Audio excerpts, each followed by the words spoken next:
Hello, good morning, good afternoon, or good evening to everybody, depending on the place where you are connecting from. And welcome to the new series or the series for this year to our SafeDev Talk today regarding the future of open source security that is the first chapter this year. So welcome everybody. It's great to have so many professionals from all the industry joining us today to discuss about this landscape of open source security. Fantastic.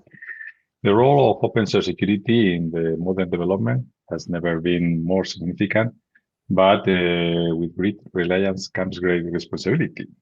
Over the past year, we have seen a surge in threats targeting open source security ecosystems from dependency hijacking, malware injections, and others. Today, we are going to try to explore these challenges and cover lessons from the last year and outline some actions and strategies for the year ahead. Today, we are trying to reflect the key lessons that we learned from the 2024, have some discussion regarding proactive defense mechanisms and innovative tools for these open source security approaches, and try to envision also some future trends, including the role of artificial intelligence, both in the threat detection and the remediation. We count today, we are very fortunate to count today with two experts in the area, Derek Fisher. Welcome, Derek. Luis Rodriguez. Welcome, Luis. Derek has almost 30 years of experience in hardware, software, and cybersecurity across different industries like healthcare and finance. He has been a leader and an educator in the cybersecurity space, where he has built programs around product security. And I'm sure that I think that he is also launching some new projects that I hope we can see soon. Welcome, Derek. Thank you for being here with us today. Yeah, thank you for having me. And sorry I was a little bit late. I was running from a doctor's appointment, so apologies. Don't worry. And Luis, that is the CTO at Sayeni, several mathematics, physics, and computer science, more than 15 years of experience in security in complex software supply chains, and with a very important focus on the advanced threat detection and the risk management. Welcome, Luis, and thank you for being here also with us today. Hi, Jesus. Thanks a lot for giving me the opportunity to talk here. So, thank you to all. Let's start with probably we mentioned that lessons from last year. We see some statistics and we can say that 19 or more than 90% of the organizations at the end use open source software in their applications, in their code, because he brings several benefits from different points of view. But the thing is that last year we saw a 40% increase in the supply chain attacks. So even most of them leveraging automation and other new techniques to exploit the vulnerabilities. Just a question for both of you is, what are the main or the most significant lessons your organizations learned last year or took into account from these changes during 2024? Feel free to talk in the order you prefer, or up to you. I will give you the opportunity, Derek, to start. Sure. So, we've seen a lot of spectacular types of open source software or supply chain types of attacks over the, not just last year, but I mean, we've seen them continuously increase. And as Jesus mentioned, we have organizations that, there's first party code, which is the code that you're writing, inside your organization. And then there's third party, and the vast majority of the code that you are integrating into your application is third party open source. I should say third party, could be open source or it could be, closed source libraries. But the bottom line is that the vast majority of the code that's being used in your application is being created by somebody else. And it could be an organization, it could be an individual, it could be, a small open source community and so forth. And so the risks and the challenges around that open source software and combining that into your application, those are real. And the fact that you don't necessarily have control over the code, in the sense that you didn't develop it, you're trusting that another party has your best interest from a security standpoint. And while most open source communities and tools do have security in mind when they're creating their code, reality is that we know that vulnerabilities happen all the time. There's weaknesses discovered in software all the time, and people are always looking for ways to compromise software. So the challenges that exist in open source and third party are the same challenges that we see in our own developed code. Okay, here I just have two numbers, two statistics for illustrating the point. For example, the first is the time to fix a vulnerability in open source projects during 2024 for critical or high vulnerabilities was 112 days on average, 3.5 months, which for me it's a bit disproportionate for open source security at large.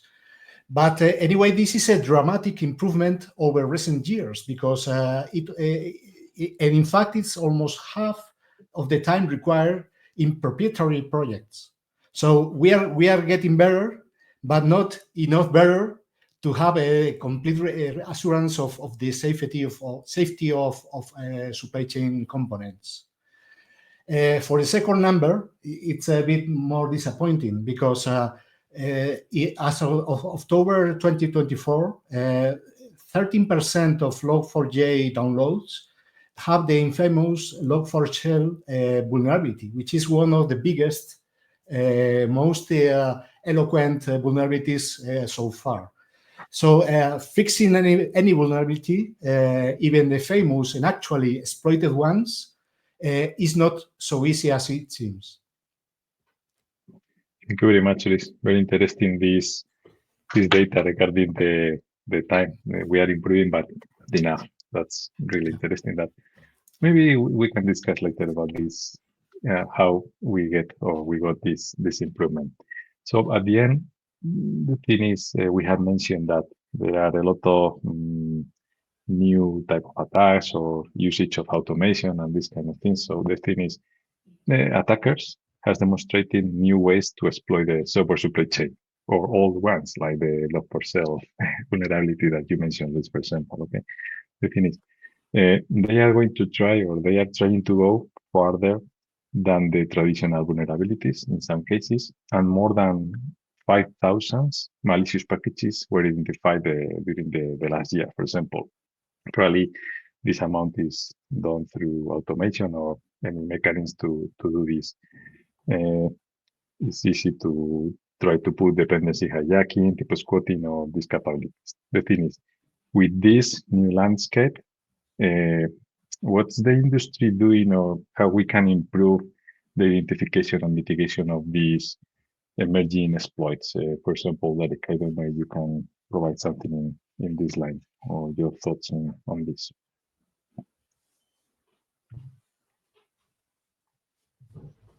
Sorry.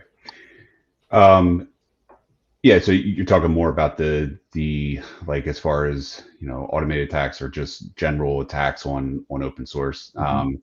Yeah, automated attacks are obviously making the job easier for attackers to compromise these packages, whether they're able to replace code or inject malicious packages into like package managers like npm or NuGet or other repositories, being able to replace that code and being able to get into the supply chain that way. But as far as automation goes, detecting vulnerabilities in these open source packages can be trivial. I think Google had a recent I think it was the end of last year, they posted a write-up on their fuzzing tool that they used to identify vulnerabilities in open source packages, and they discovered dozens of vulnerabilities in several open source packages rather quickly, which is, you could kind of look at it two different ways, right? You have the automation in the hands of the quote unquote good people, and then you have the automation in the hands of quote unquote the bad people. It serves both interests, right? So Google running that fuzzing tool, that automated fuzzing tool to discover those vulnerabilities helps us identify those and build out stronger libraries because of that work. But the other thing, not just the automation obviously is a big problem, but there was that XY utilities vulnerability, or I shouldn't say vulnerability, but a malicious package. The XY utilities, it was sometime in 2024. It actually took I think it was like a 2-year span where an individual essentially, to summarize, infiltrated the maintainers of that package and was able to put in a backdoor that basically slipped by. So yeah, automated tools make the job much faster and easier, but it doesn't mean that we need to pursue those types of defenses and forget about the basic kind of blocking and tackling of open source hygiene. Thank you very much. Luis, Derek has mentioned some tools and some approach. What your thought or your view on the usage of these tools and how they are effectively detecting and providing some capabilities to detect these malicious packages? Sure. I agree with Derek that phishing tools, for example, enable automation for detecting vulnerabilities. Probably the bad guys are using that for 0 days, for detecting, for finding vulnerabilities that the owner of the project doesn't know that exist. But on the other side, we are, as users of open source components, we need another tools for detecting if by using that vulnerable components, we are also vulnerable. Our software is vulnerable due to the integration of that vulnerable component. And obviously, this was the traditional SCA tools, which detected the dependency graph from the dependency manifests in the software, in my software. It compiled from different sources like MVD, the list of vulnerabilities, and then all I need to do is to sort the list in, for example, by the score like CVSS, and try to fix all as much as possible. That is obviously now there is no way for this approach, because there are thousands of vulnerabilities, and resolving every single one takes time. It's not cheap. It's not easy, because of the dependencies and the way the dependencies broke the software. So I cannot happily try to fix every single vulnerability because it's not so easy. So I need some kind of prioritization. I need to focus on the real ones, on the vulnerabilities that actually have risk. And to do that, I need context. Which context? I need, for example, to understand if my software hits the vulnerable functions in the vulnerable component. And to do that, I need to analyze, for this is the automation, I need to analyze all the calls in the software that, and where if they reach the affected vulnerable component function, for example. But for that, I need to know which functions are actually vulnerable. So I need to analyze the vulnerable component. The vulnerable reports don't tell you where is the problem. Mainly. So you have to scan all the code and try to detect which code was fixed in a potential vulnerability. So this is not cheap, not easy, and this is the mainstream for the new new trends in tools. In the new generation SCA is trying to put all that context into place, because with that I can get rid of most of the vulnerabilities, because they don't affect my software. This is from the perspective of the user.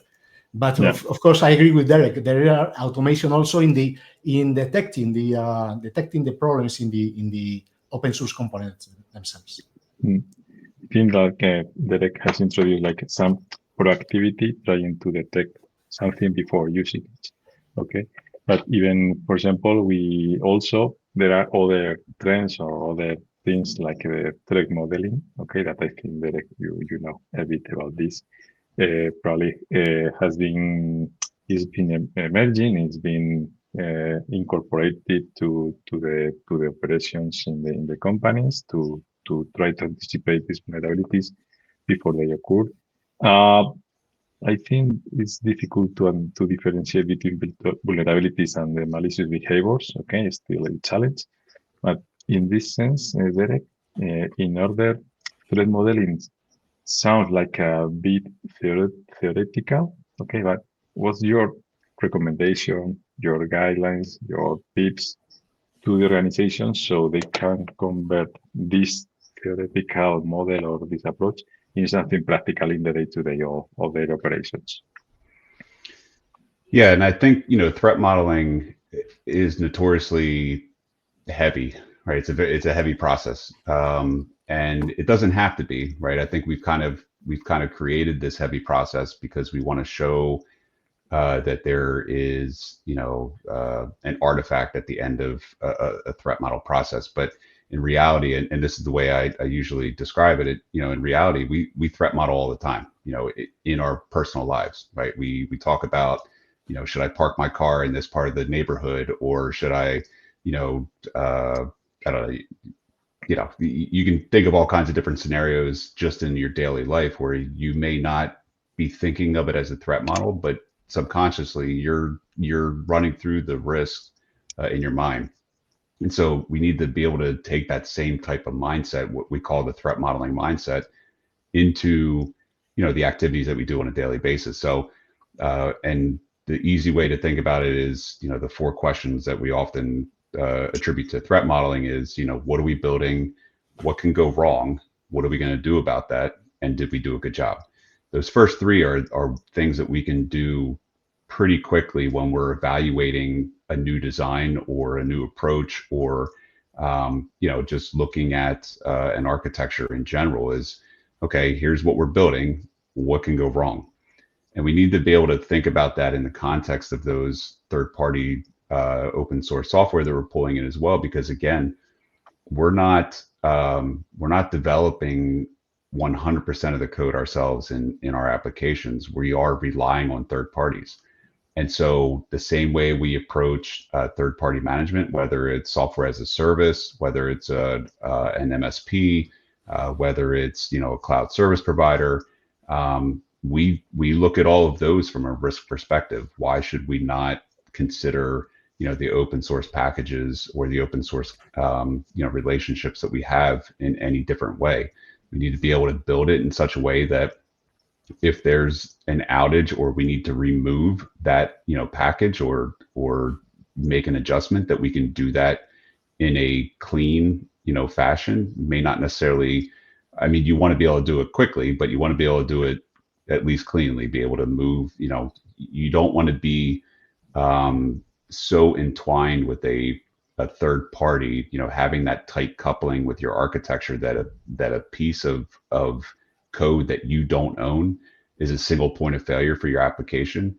That's a problem, right? And we look at it that way, whether we're talking about, again, cloud service providers, SaaS tools that we use, or any other type of external engagement. Thank you very much, Derek. Sounds very interesting. It's like security by design from the beginning, integrated in the process end to end. We thinking as a functionality or a capacity, not something that we put later in an isolated team with isolated part. Reese, you agree probably. Yeah, sure. Yeah. So and the thing is, for example, in this approach, Luis, in the detection of the malware, for example, that usually malware is like something reactive. Can we take other mechanisms or other approaches to prevent the malware infection or to detect malware or these kind of things Well, there beyond the is, vulnerabilities and the yeah, threats from the there is taking a top-down approach. My approach is more this and this and this, and it's different. I am the technical guy behind, no? So you talk about vulnerabilities and malicious code, malicious behavior. I can give an analogy. It's pretty simple. The Troy war and the Troy horse. It's pretty simple. You can be worried about the weaknesses in your city walls. This is vulnerability, okay? And perhaps the attackers try to break the city walls, but probably they will try another approaches. For example, putting a horse, a malicious horse inside, and from inside is much easier the attack. So this is the approach that we are seeing more and more often in the open source ecosystem, because instead of trying to attack an application, which is was easy in the past but a little less easy now, they put a Trojan horse.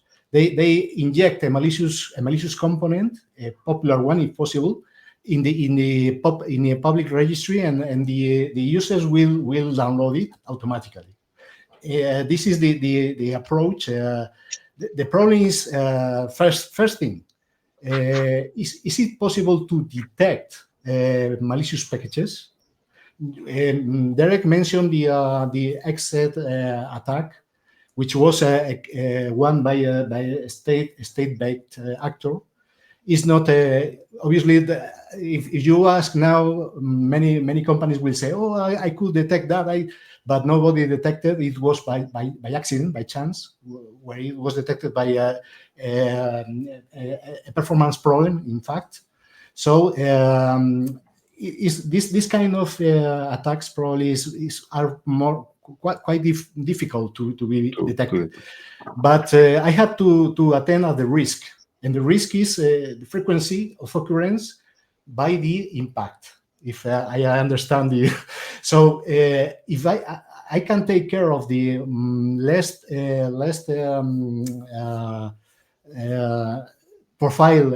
lower profile attacks, including malicious packages, then my risk will be decreases significantly.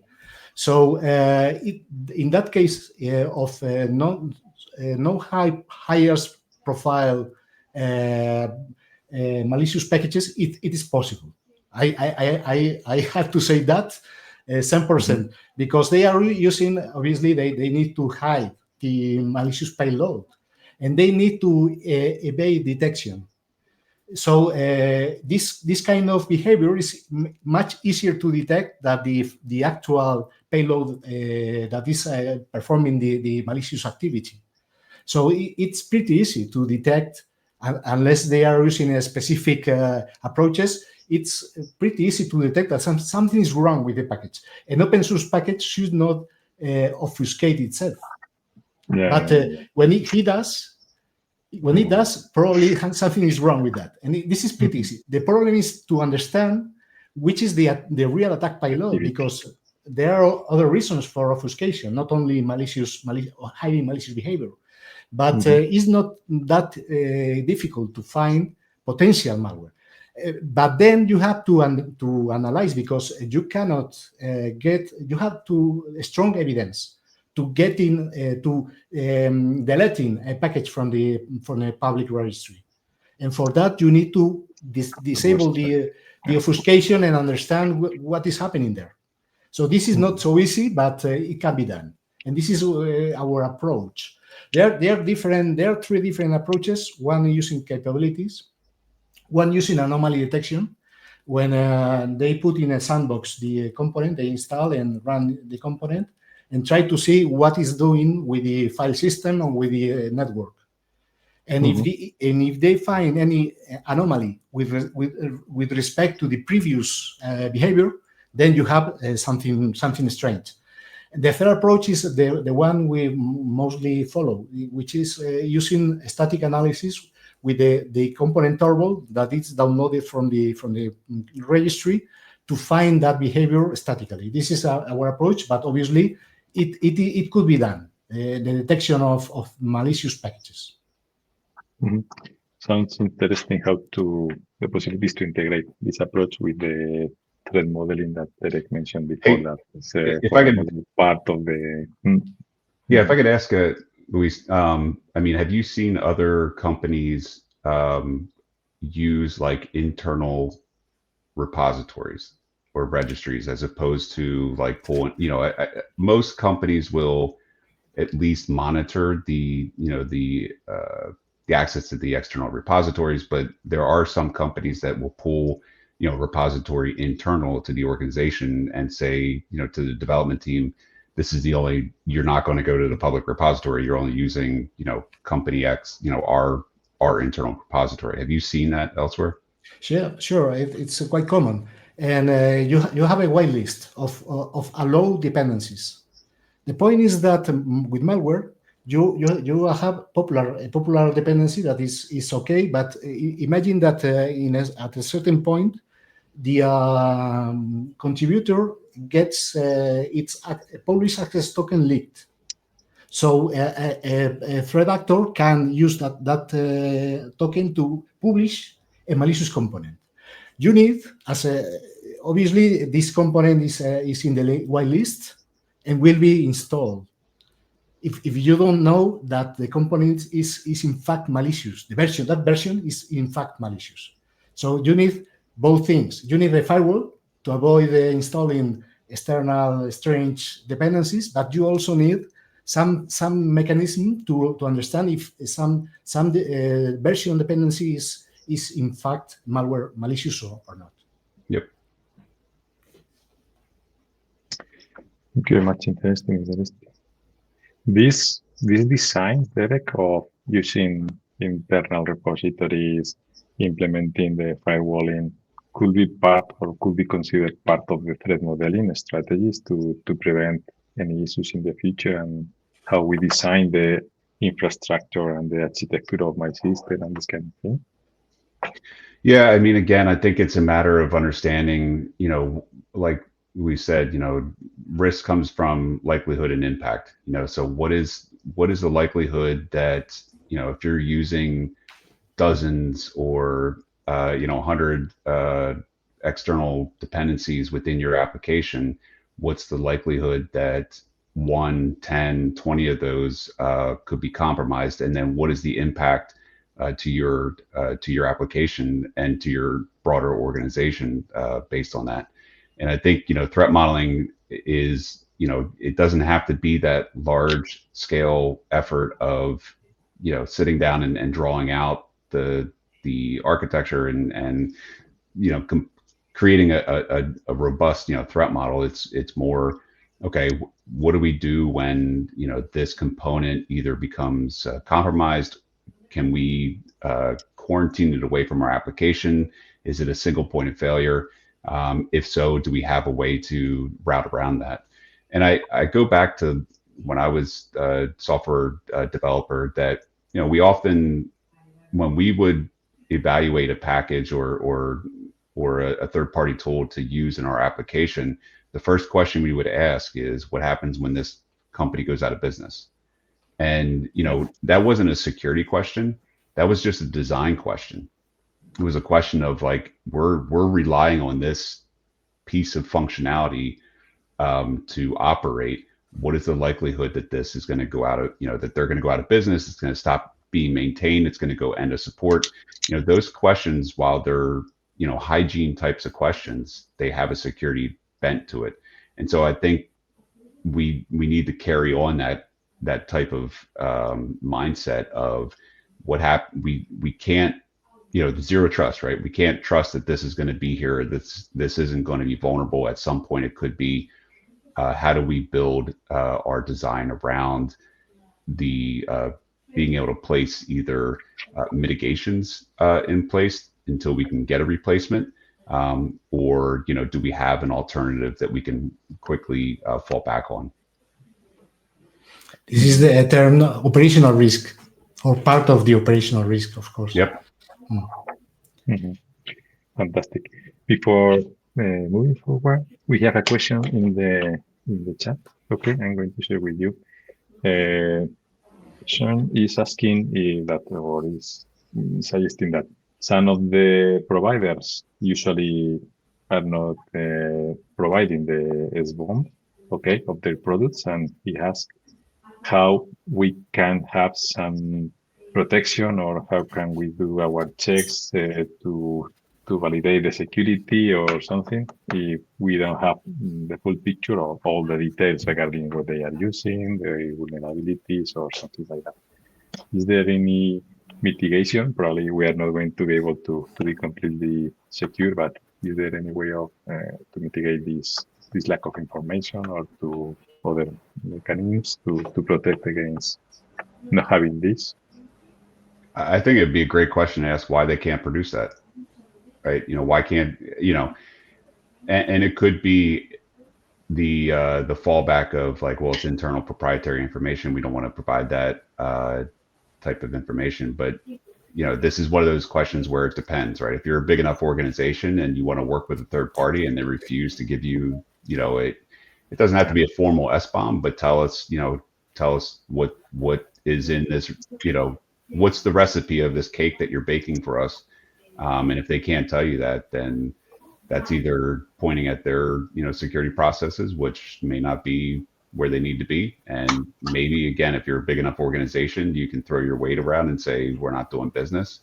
But it still comes back down to the fundamentals of if you have to do business with that person or that organization and they can't turn over basic security, material, then there needs to be a risk question asked from a business point of view.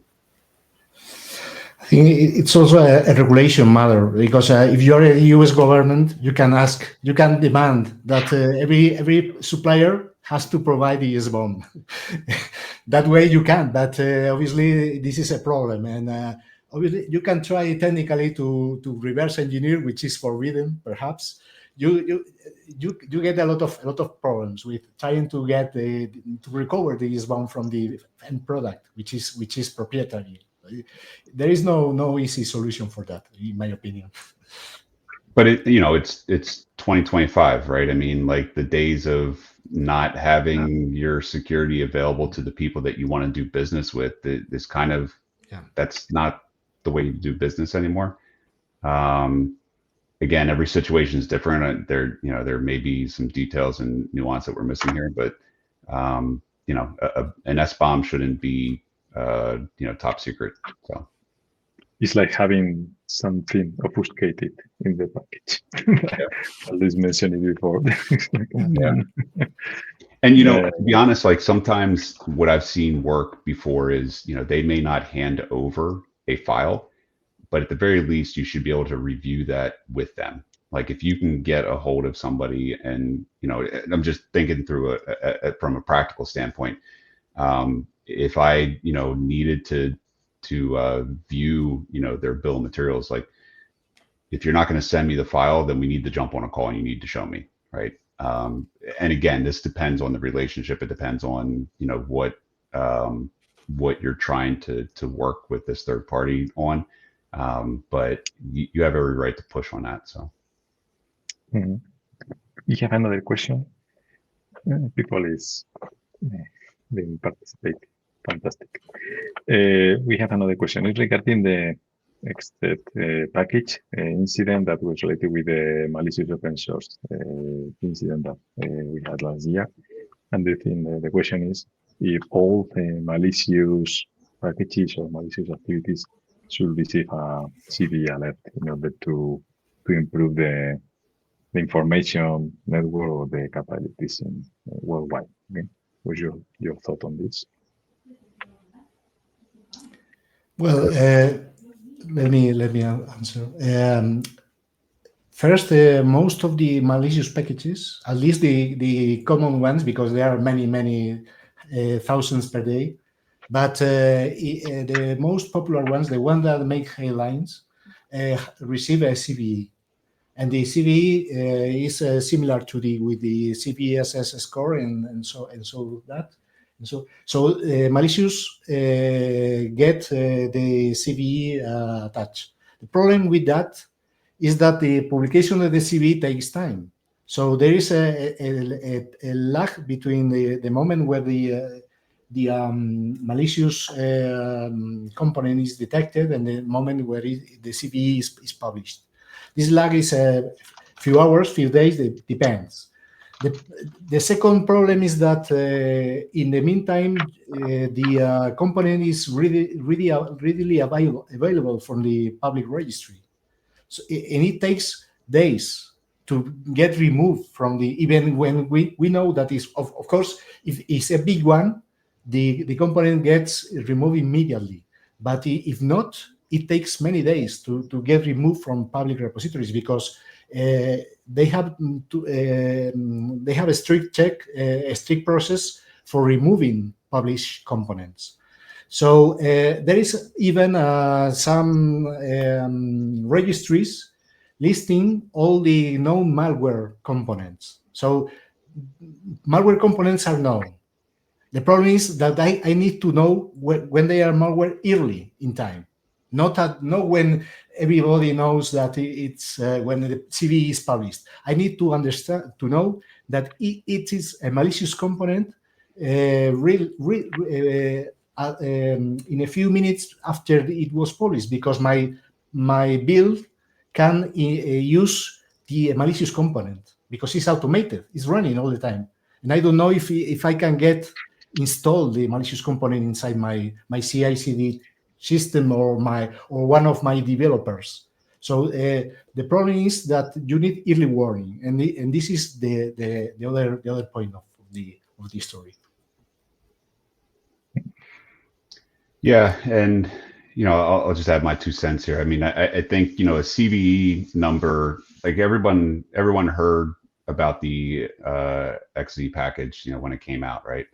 Or the XZ utilities when it came out. Like we all, as humans, we didn't need the CVE, right? We heard about it.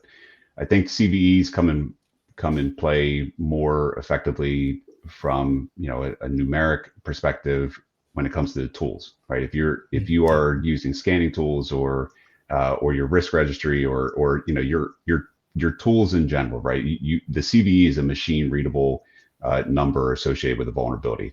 It doesn't really do us a whole lot of justice for us humans to talk in terms of CVEs, because I don't remember what the CVE is for the XZ utilities vulnerability, but we all know what XZ utilities is, right?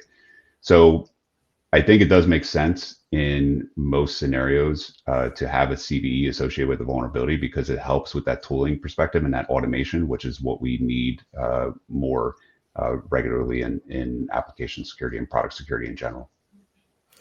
The question also was thinking if it would be possible to have all the malicious packages CVE for them.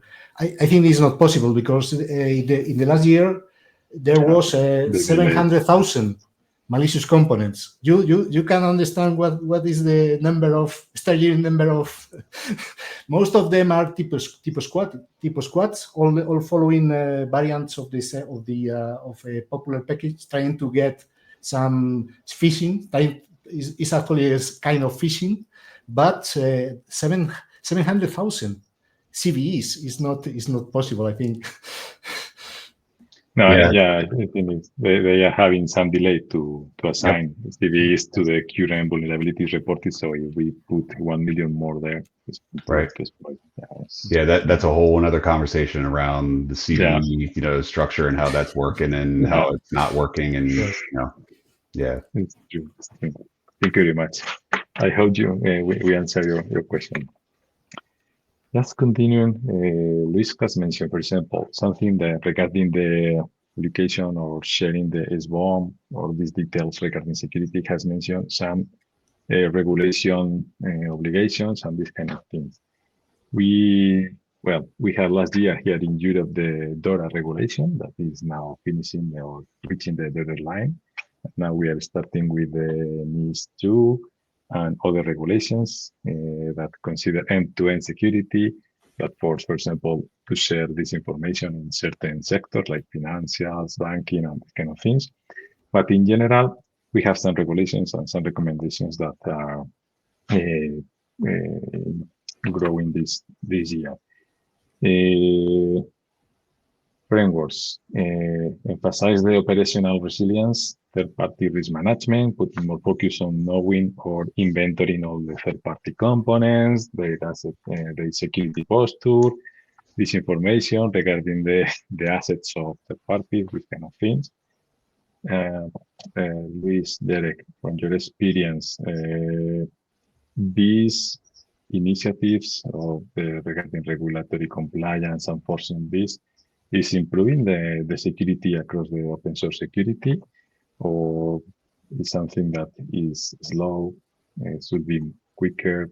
What's your thought on these mandatory requirements from regulations and how they contribute to the security?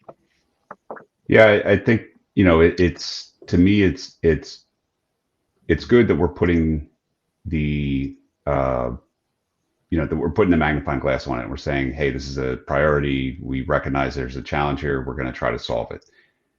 I kind of liken it to the data privacy regulations that we have, where the regulations, the requirements, they're scattered, and it depends on whether you're operating in Europe or whether you're operating in California in the United States, or whether you're operating in New York, or whether you're operating in Asia.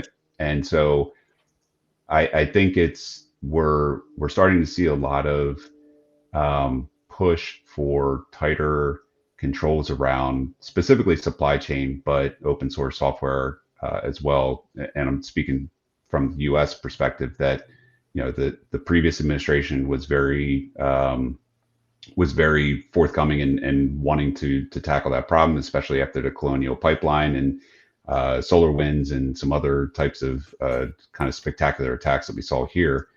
As many people know, we just had a change in administration. Things are already kind of changing in that perspective. So this is the challenge of having these disparate, decentralized types of activities around, whether it's open source or supply chain, because the nature of supply chain means that it's not a isolated, the U.S. isn't producing everything on its own, right? It relies on its partners all across the globe. So having some kind of ability to create a foundational framework that everyone can agree on, would go a long way. I think we have some good organizations working on that, whether it's ISO or NIST, but that it remains to be seen how this goes. I think that the open source projects themselves are not getting affected by regulation. Regulation is targeting the consumers of open source.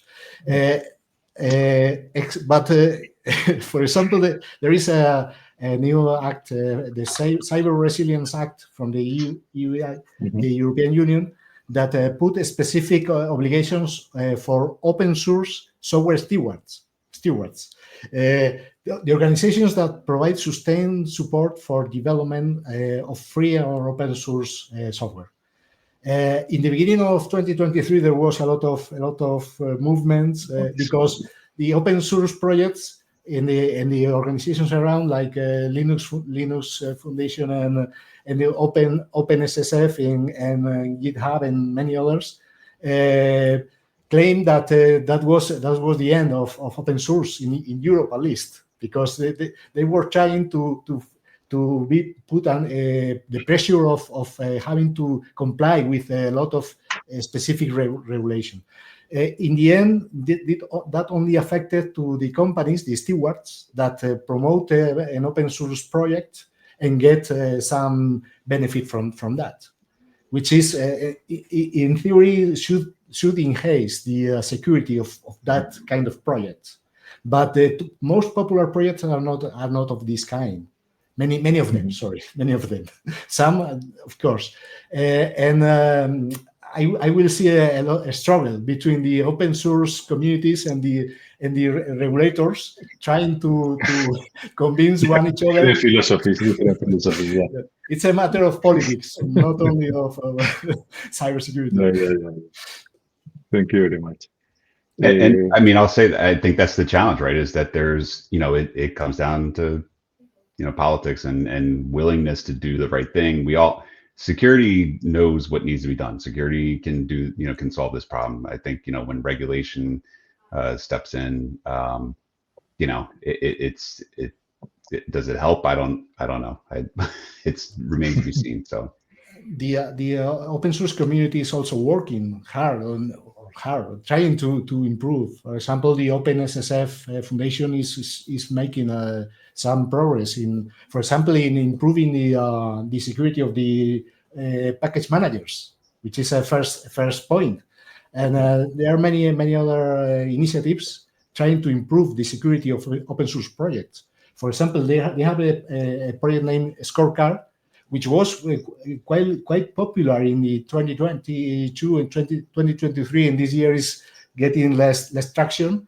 But they try to get open source projects to follow a list of best practices, security best practices. And I think that was a good idea. The point is that you get to convince a lot of persons, a lot of maintainers that get nothing for participating in an open source project. It's a problem of how to pay that people for their work. That's the problem with open source, right? Yeah, sure. The vast majority of it is unpaid, positions, and and Luis, I think you hit it right, right on the head when you said, the kind of the risk is on the consumer, not necessarily on the producer of open source software. Sure. If they don't adhere to some regulatory framework, the open source, software that's being created, if it's not adhering to to some kind of regulatory framework, it doesn't matter, right? Because maybe they get fewer customers that way, but it's not like there's somebody's gonna overlook it or not, or it's not important to them, and they're going to continue to use that package, right? So it is the responsibility of the consumer of that package to say, hey, like the earlier question, show me your SBOM, right? And if they say no, I can't do that, all right, well then don't do business with them. But you have a choice, right, to do that. But it is, the risk is on the consumer. So that was a great point. On the other side, for proprietary software, for non-open source, the burden is going to be on the supplier, because all the regulations tend to put due care when if you are a software vendor, a software producer, you have to have due care on the security controls you put for producing that software, and you have to fix the vulnerabilities promptly, and you have to take care of the security of the software you sell. So this is another good change, in my opinion. There is a question in the chat also. I think it's related with these topics that we are mentioning now. Is how can I identify an open source, or to check if a package or has applied secure coding rules, or if they have applied best practices from a security point of view? I don't know if it's possible even. I mentioned before the Scorecard project, which is an approach for this, because many projects adopted that Scorecard system to publish which measures are being followed, and it can be checked that they are actually followed. For example, if you have a security policy written in your open source project, if you are running a vulnerability scanner, if you are running a vulnerability detector for source code, that kind of things can be checked using that initiative, that Scorecard project. But there are others. it's possible, but it depends on what the original maintainers want to add to their project. For popular projects, it's normal to follow these standards. For example, is there a way to calculate like a criticality score or something like that regarding a component? For example, if the user say, I have this component, can you calculate something similar to this scorecard or something? This criticality score? You can scan it yourself. I mean, that's the, it's an open source, right? It's an open source package, meaning that you should have access to the code, right? Mm-hmm. So scan it yourself. I mean, I know that's going a little bit an extra step. You would prefer, to get some kind of a scorecard and get the reassurance by the maintainer. But at the same time, if it's code that you can touch and feel and see, scan it, right? Sure. And see how it works out. So, except for malicious components, because you need to analyze the tarball, not the source code of the project, which could be playing well. But the problem is that sometimes the malicious behavior happens in the tarball, in the binaries of the right. source. Okay, so for vulnerabilities, source code analysis, static analysis, of composition analysis, credits, everything. For malicious, you have to analyze the binary. Trust and verify. The Russians know much about this. Okay, fantastic. Thank you very much. Let's continue. We have now, for example, this year, we are talking a lot about, we have been already talking about automation, but this year is the year of artificial intelligence. We start seeing some initiatives that are exploiting certain use cases for artificial intelligence, both for detection, for remediation of vulnerabilities and other things. Okay, so some statistics say that the effort of remediation can be reduced up to 40%, 40% of the current time using this kind of support. I don't know your thoughts, for example, or your view, Derek, in the detection of threats. I don't know how the artificial intelligence is applied there, Luis, just for remediation in the more code vulnerabilities or components and these kind of things. They're up to you. Yeah, I mean, AI is coming for all of our jobs, right? So it's going to solve all the problems, and I'm joking, but some of the ways that I best heard descriptions of AI is that you have to treat it as like a junior employee or an apprentice, right? And so, AI is going to make us more efficient in our jobs. It's going to be able to help us detect things that we wouldn't normally be able to detect on our own. It's not going to replace us. It's going to enhance, our ability to work. I think that we're already seeing large strides in places like Security Operations Center for security analysts that are able to help cut down some of the noise that they receive on a daily basis. But a lot of that has to do with, being able to fine tune those AIs and the models and making sure that they have the proper context. We've been talking about context previously. Any other junior staff member that comes in, you want to make sure that they have the ability to have the right context, the right information to make the right decisions.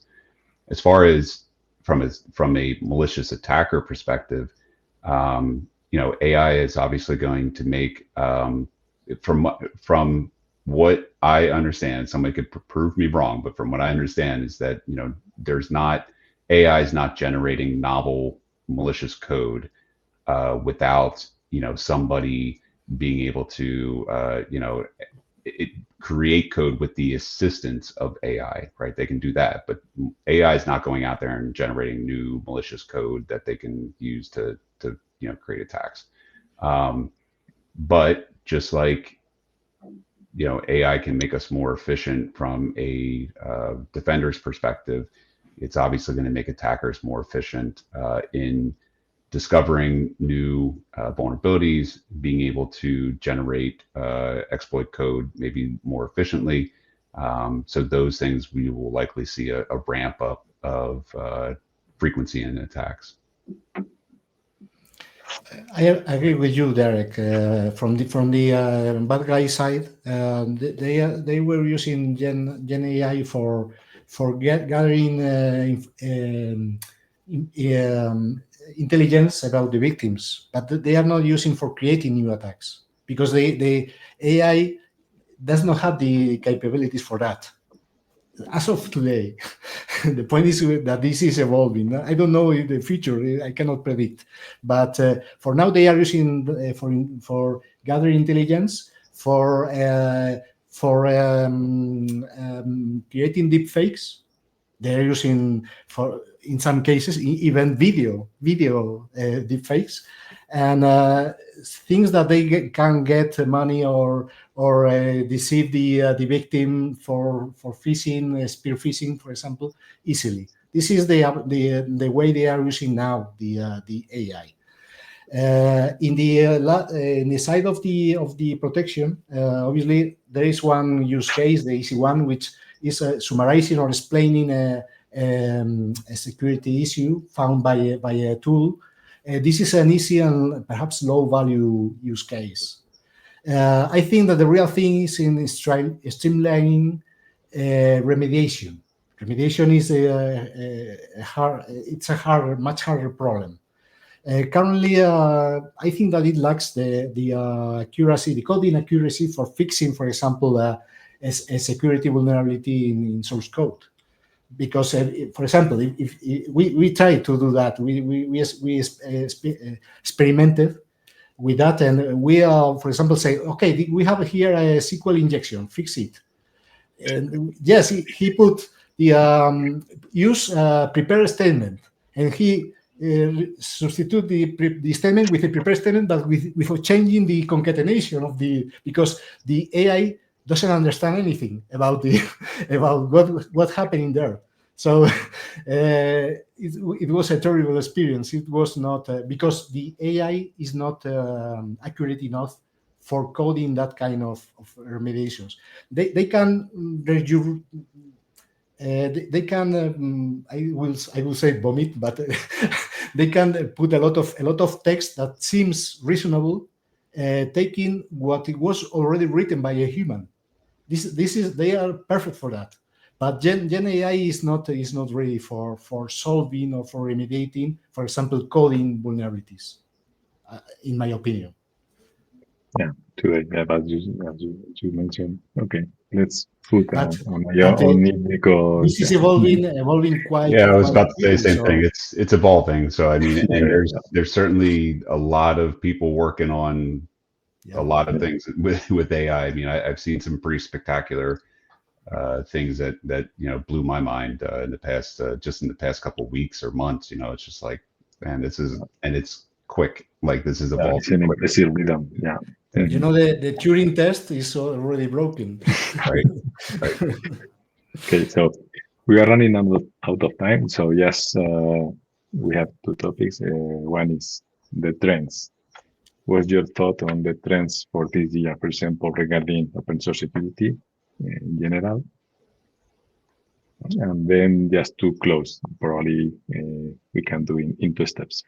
First the trends, and then quick takeaways from all your main ideas for takeaways for the audience. So the trends, how do you see this year regarding open source?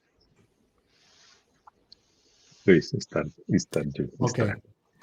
I am optimistic for the trends. Particularly for some open source ecosystems, because they cannot get worse. Mainly NPM and PyPy, the Python registry. I think that they will be less open to malware as they are today.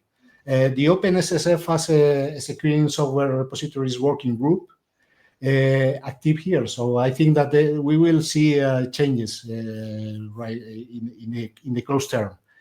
Then we will see where the bad guys go when the door closes. Probably they will find another mana situation where they can put a lot of perhaps the Docker Hub or a similar will be the next npm or PyP registries. I don't know. I think that obviously the problem with financial support, if you don't get paid, you cannot be asked for following a particular standard or a particular. It's a matter of funding, I think. There are also a trend with collaborative. I have difficult with that word. Collaborative vulnerability management and supply chain security, which means that different projects get put into contact to get an approach that shares all the information between the maintainers of the project. This is happening right now, and I don't know if due to the XZ incident, they are much more interested in collaborating with security issues between different open source projects. And the key takeaways. Well, maybe Derek can start with the trends. Well, I was going to say, I think, I'm somewhat optimistic as well, but a little bit neutral, because I think the space of open source software is going to continue to expand while we're trying to keep up with, making sure that it's secure. But I think over time, we're going to see that tighter collaboration. I think, Luis, what you're alluding to is the tighter collaboration of the consumer and the maintainer to ensure that security is being considered, because we have the phrase here in the US, and I'm sure others say it as well, but you vote with your wallet or you vote with your feet, right? Meaning that if you're not doing what I'm expecting of you to do from a security perspective, I'll go find this functionality elsewhere. So I think there's going to be hopefully some more collaboration in that space. The other thing I would say is, we talked about AI. I think the supply chain as it relates to AI is going to be an exploding, interest in security as we go on. And what I mean by that is, these open source models that everybody's now using, that's going to be just yet another source of malicious activity that we need to be on the lookout for. Mm-hmm. Thank you very much. And now, yes, the takeaways, 2-3 takeaways. Okay. Let me let's Derek finish the. I am from the down to the top. Okay. First, remember that there are two dimensions here. Remember the Troy War analogy. We have vulnerabilities and maliciousness. We have to take not miss any of the two. We have to take care of both vulnerabilities and malicious code.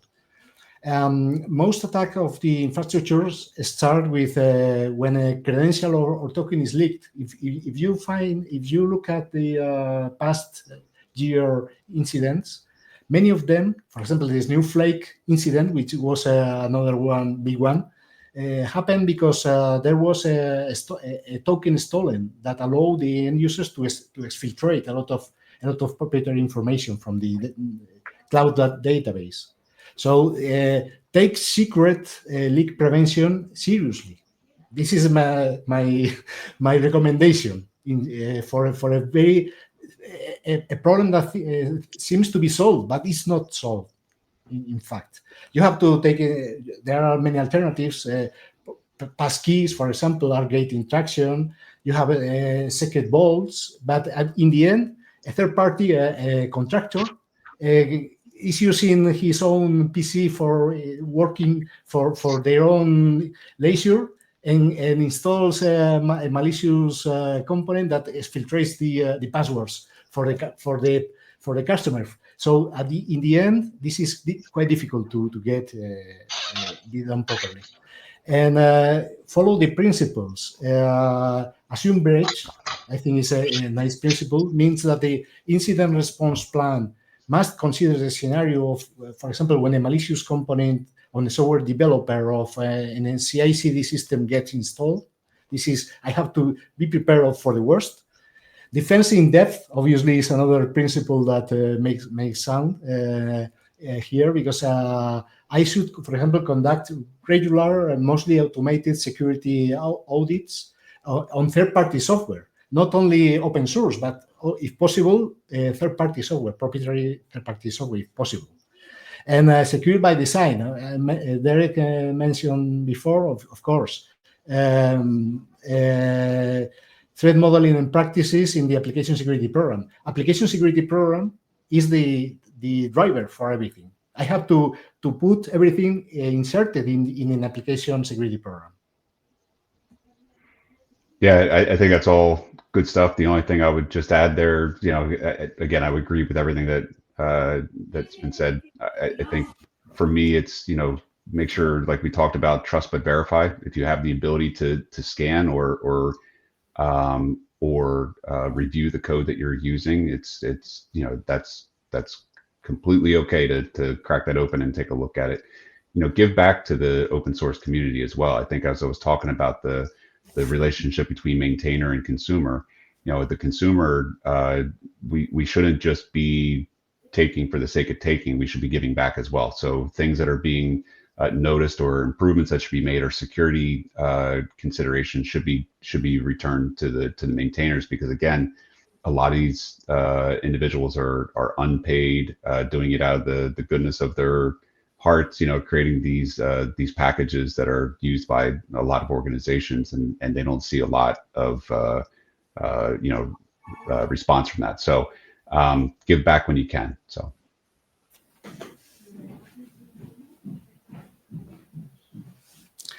You're on a mute. You are on mute. Sorry. Yeah, I was saying that thank you very much to both of you for sharing your expertise.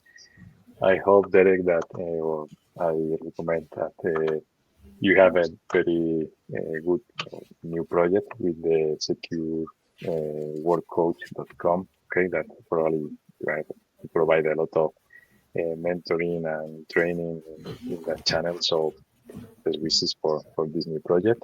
I follow your YouTube channel. Maybe we can collaborate with another podcast there. Perfect. Sounds good. Okay. So I hope your insights has been useful for the audience. I think that there is a lot of important topics and takeaways for here. And I think as we look ahead to this 2025, it's clear that the security in open source ecosystem will require collaboration, innovation, and this proactive mindset that we have been discussing and discovering here. So let's continue building this community and prioritization security in every stage of the development. I hope to see you all at our next SafeDev Talk. Okay, for sure we are going to discuss about another different interesting topic, I think. Stay tuned for dates, and until there, stay secure. Have a great day and see you next time. Thank you, everybody. Bye. Bye.